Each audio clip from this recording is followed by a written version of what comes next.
Good evening. I've been to a place everyone should go. And I know things now, and I've experienced things that actually everyone should know and experience. I have seen love struggle with pain. I have seen life being lived in vain. I've seen a child, a twisted child, who hardly seemed like one. And yet, this child receives his love mildly. I've walked around in the middle of the day in the heat, and the sun burned my head. It was just a few weeks, but time then flowed like lead. I heard the sound of thousands of refugees cry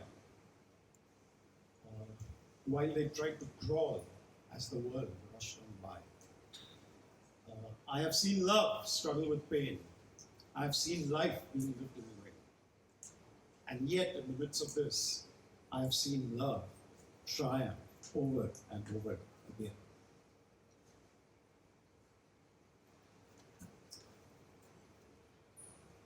It's a song that came out of a refugee camp way back.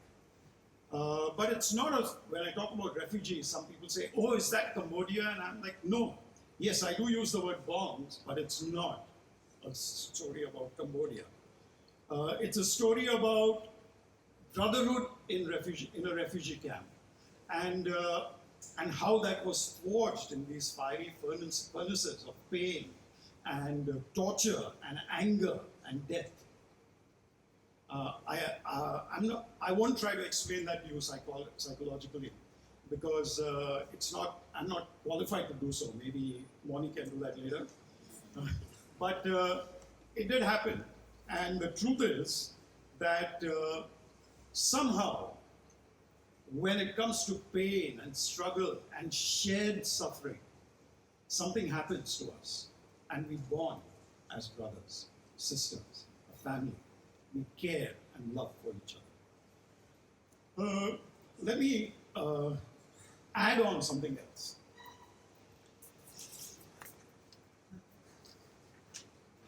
Each of us is actually born with a sign that is very similar. You know, people talk about, oh, I'm Taurus and you're Gemini and whatever else, but yeah.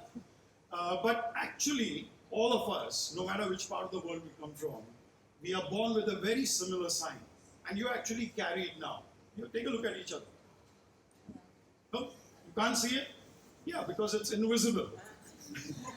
But this is what the sign actually says. It's a sign that reads, I bong. And it actually simply means, I am brave, I am open, I'm a bit naive, some of you may not be, but I'm definitely genuine. Okay? And that's the sign that I've carried through most of my life. And the story I want to tell you today is about these 4 weeks when this sign was almost thrown away, destroyed, and replaced with another one. But I still do have this sign with me because I've seen so many of you here with it, and you've helped me to still preserve it, even through these years in Cambodia. So thank you very much. The story starts in the winter of 1971. There were 2 countries then that were spread across India. Like India was in the middle, and you had a country called West Pakistan, which is Pakistan today, and you had a smaller country called East Pakistan.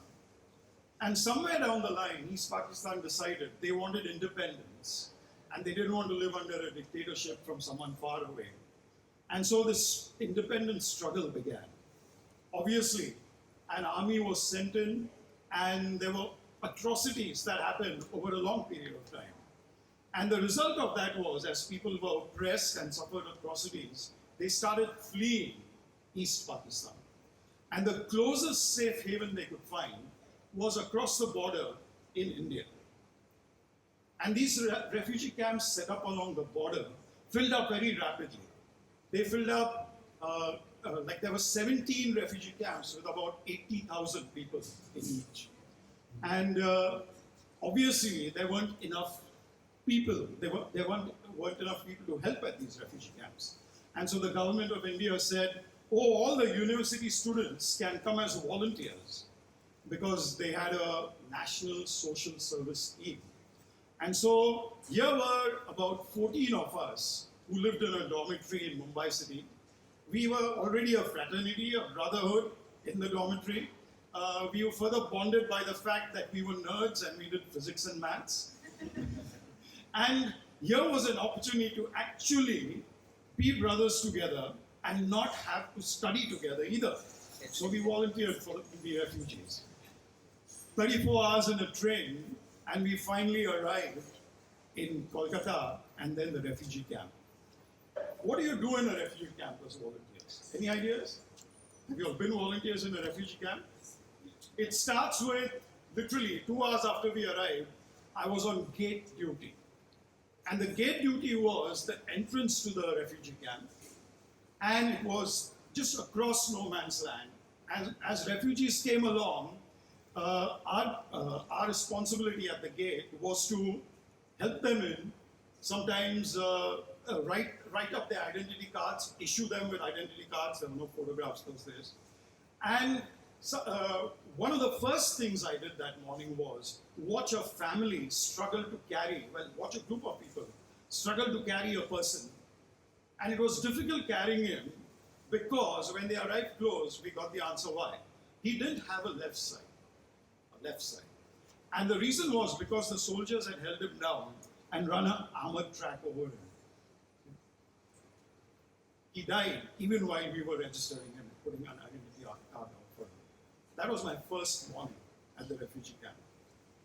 But then you had some duties that were not so traumatic. The next one was you spent time at a food shop where rations were distributed to the refugees. And our job was to write up all the details about which card got how much food, and then ensure, some of us would ensure that people stood in line. You know, Asia is all about ubiquitous queues all over the cities and the places that you go to. And this was about queue management and getting people to come and collect food in an orderly manner. That was easy. Then there was a medical clinic, and the medical clinic was something we all just waited for because there were nurses there. My favorite was Bong Maria. And Bong Maria had come all the way from Costa Rica as a volunteer.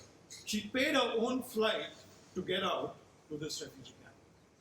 And she was there just serving refugees as best as she could with everything that wasn't there in this camp.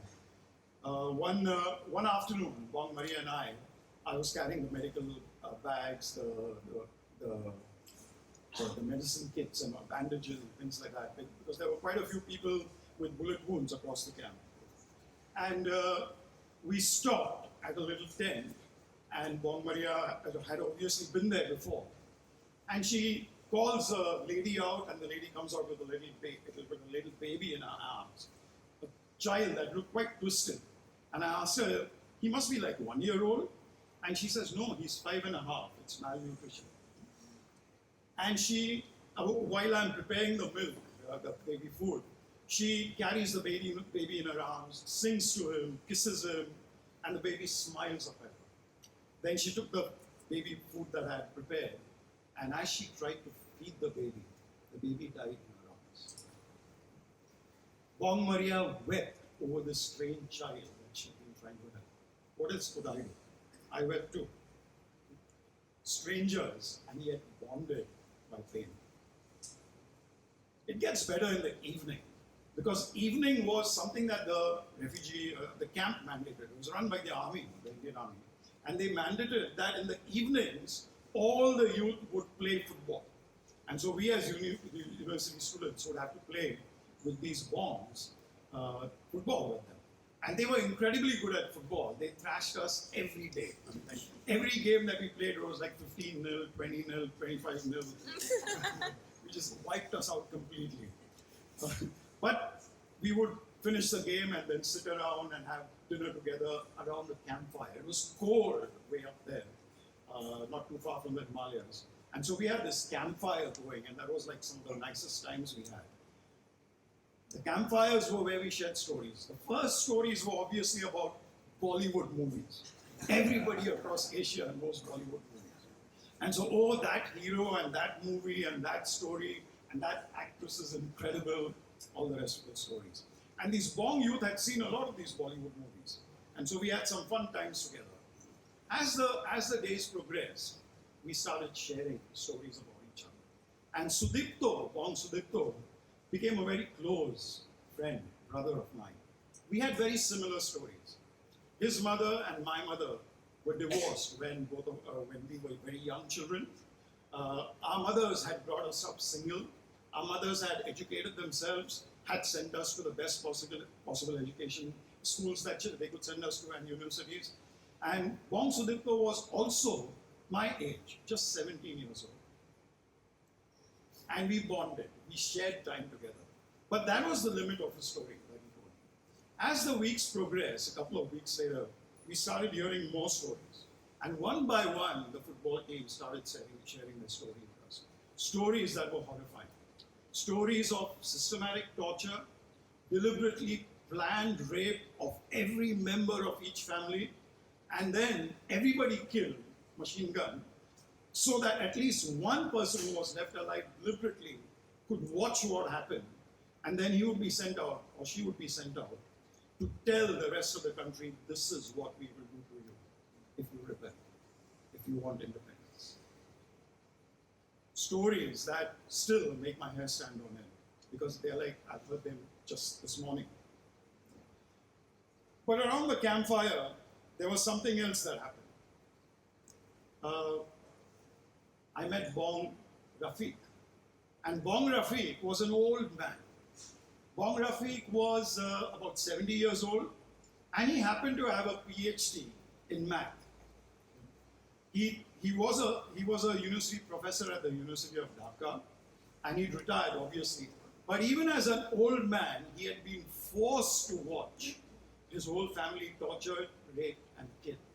And because he was an influential figure, he'd been left alive to tell the tale. Bong Rafiq, in spite of whatever pain he was going through, he hid it. He didn't share too much with us except the story. But he would sit with us every evening late around that campfire and teach us math. Bong Rafiq, someone I'll never ever forget. The last part is actually the worst. This is a part of the duties. And the last duty was the morgue duty. It's a camp of 80,000 people, sick, wounded, children with malnutrition. There were deaths every day. And one job we had weekly, one duty was to push a handcart around, walk around these particular lanes that had been assigned to us between the tents, collect the dead bodies, and then bring them back and put them in the morgue. And the morgue was just a temporary tin shed, and you pulled aside the tin gate, which was just a sheet of tin. You placed the bodies in, and then sometime later in the afternoon, the army truck would arrive, and then a couple of the army people would catch the bodies, 1, 2, and 3, and then swing them into the truck. And they'd be taken away for cremation. One of the worst mornings in the camp was a young mother crying over her dead baby. The girl had died in her arms, and we were trying to take the baby from her. Have you ever tried to take a dead baby from a mother's arms? It's not the easiest thing to do. But that's what we had to do. I was the one who had to do it because the other guy with me said he was not ever going to do it. So I had to pull the baby out of her arms. She cried, wept. She followed the cart all the way to the morgue and finally left only after we put the tin sheet in place, the gate of the morgue in place. Later that afternoon, while we were passing by again, past the morgue, I saw a dog. Someone had left the morgue gate open, the door open. And we saw a dog come out with a baby's head in his mouth. I was on my way to gate duty when I saw that. And it was like a queue. And in all of this confusion and pain and whatever was happening across the country and in my own mind and in my own thoughts, the Indian Postal Services decided to be very, very accurate, and they actually delivered a letter to me, which I got which I received when I got to the gate. I opened the letter; it was from my girlfriend. Opened it really happily, at least some bright spot. And the letter was probably one of the worst ones I've ever received in my life.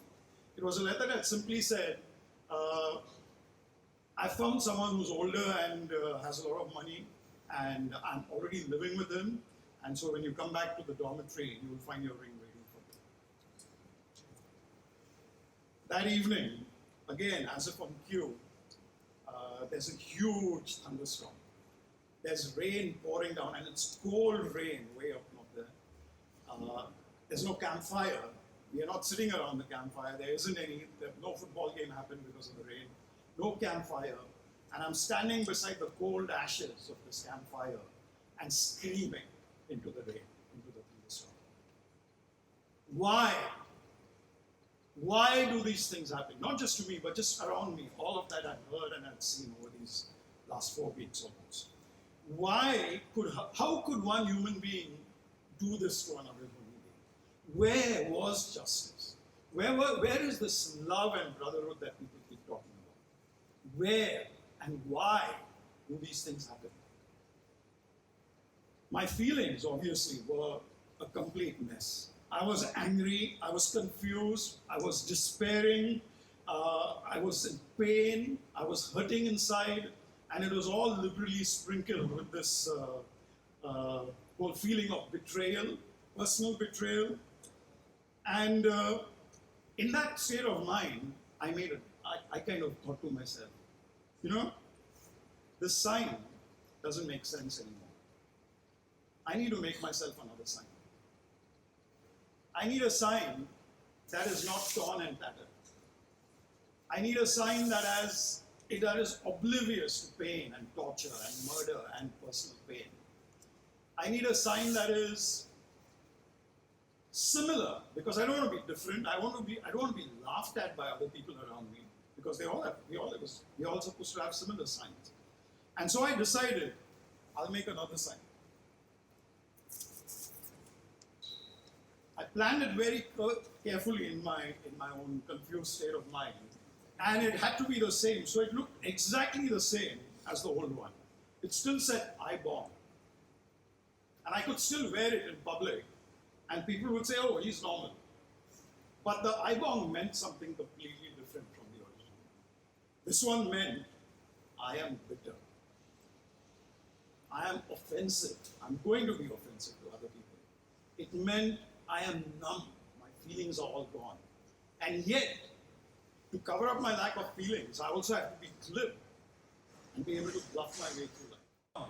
And by the time he heard me through, quietly, silently, tears streaming down his own eyes too, I'd kind of put back my own sign together. I still have my own sign. It's a bit tattered. It's put together. You can sometimes see the scotch tape on it, but it's still my own old sign, the original one. And it still says, I am brave, I am open-hearted. And that might make me a bit naive, but that's fine. I'm at least genuine.